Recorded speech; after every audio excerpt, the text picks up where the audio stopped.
اهلا بيكم ابطال الحلوين، لسه مكملين مع بعض. احنا النهارده في long you. long you. طيب يعني مقطع لما اشوفه هيكون الساوند بتاعه you. ايه ده؟ هو انا مش شايف اي you اصلا في كل الكلمات دي. بالراحه كده، المقطع بتاعي هو e و w الاتنين مع بعض make the sound you. ايه ده؟ هو ينفع؟ ينفع.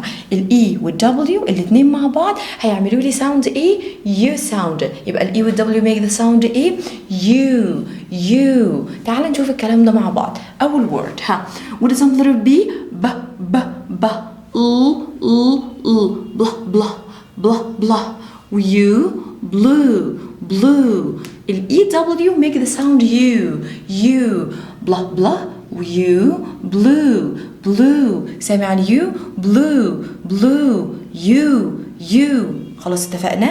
طيب نيجي للورد اللي بعد كده what is on letter D؟ ده you do. سامع عن you ده you do. Okay, the next word what is on letter N؟ لساني في الالفيولار ريج. what is on letter N؟ حلوة قوي. you knew.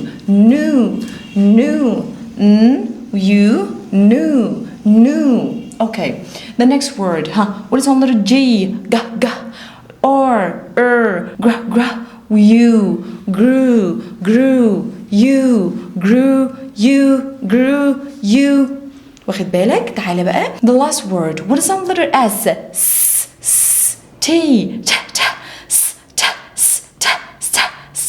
you stew.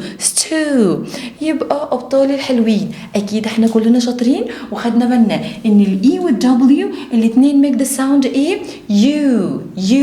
يبقى انا هنا شطور وابقى عارف ان الاي والدبليو ميك ذا ساوند ايه؟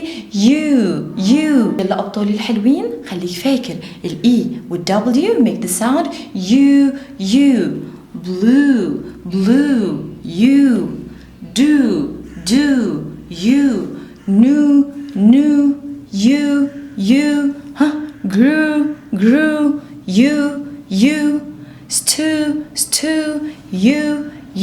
يبقى ال E وال W make the sound you.